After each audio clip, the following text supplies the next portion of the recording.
Alright, now I just want to talk a little bit about your inferring purpose, okay?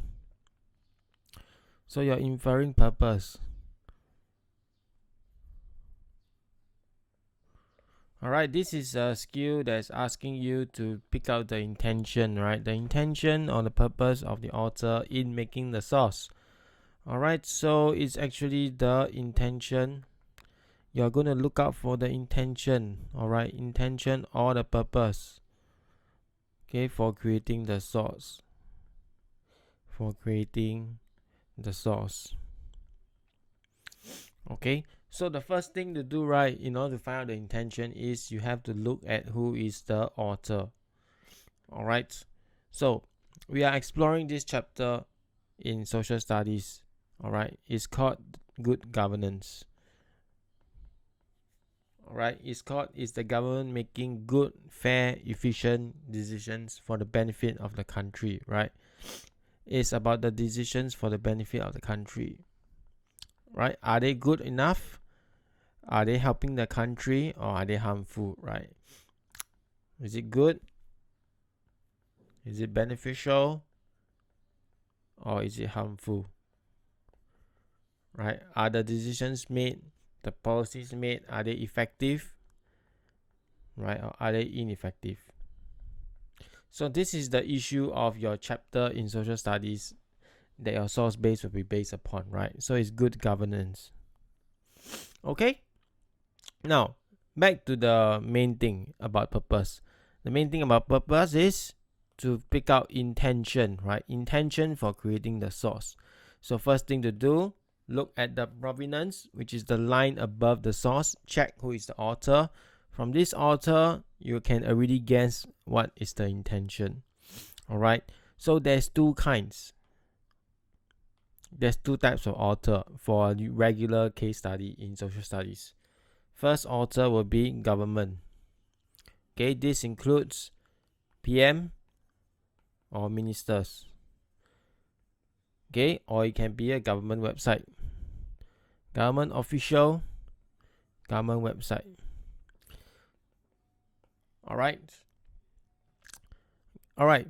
Usually, not all the time. I'm just saying usually, because this issue is about making decisions, right? This issue is about making decisions for the country. Okay, so normally, right, your case study will be exploring one such decision, right? One such decision, and then you are going to decide what is the intention of the government in making this source. Most of the time, the government is talking about its own policy, right? So it wants to reassure.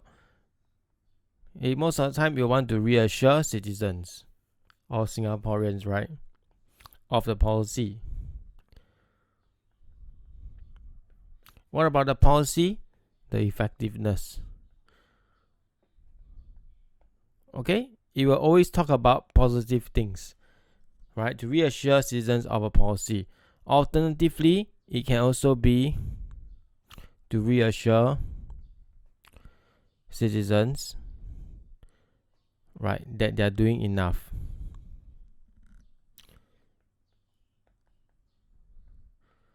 They are doing their best, or they have considered all options, or they have been, everything that they decide has been well researched. Okay, so something along these lines. All right, so if you see a government as the author, most likely the source was made because the government is aware, right? Most of the time they will be aware of what? Aware of some degree of unhappiness. All right, they'll be aware of some degree of unhappiness in the country itself. All right,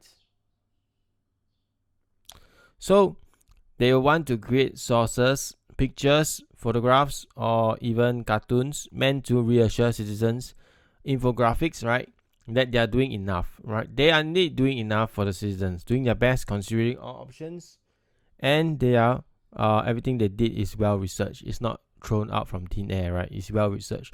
Alternatively, they can want to reassure citizens that their policy that they make is the best policy, right? It is effective. Okay, I think I spelled this wrongly. Effective. It is effective. Okay, so let's look. Okay. So this is for the government, right? Well, okay, what if you see the author and the author is not the government? Okay, the other alternative is blog political website. Okay, or probably an interview or something. In this case, it can be 50-50. Okay, this blog can either support the government or it can go against the government. And most likely it will go against the government, right? Especially if it's a political blog. Alright.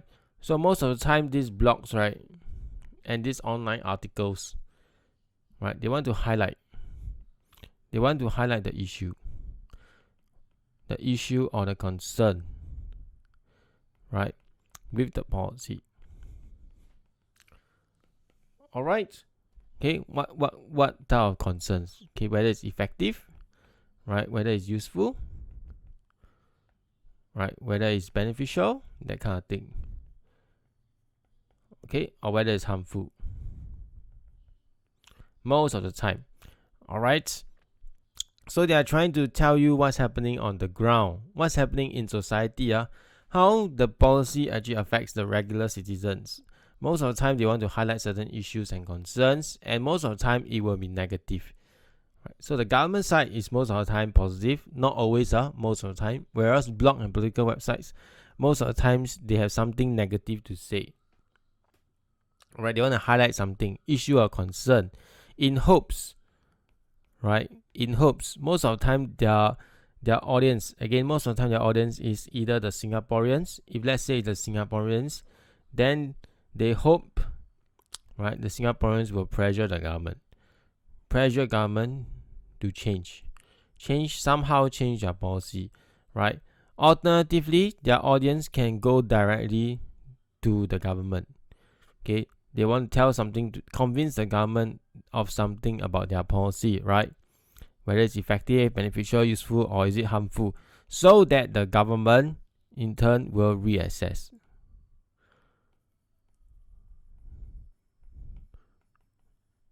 Okay, reassess the policy, or even in extreme cases, change the policy. Change certain aspects of the policy in order to benefit the people of Singapore. Alright, so it's very important to look at the author. Okay, in the next video, I'll go into the specific example.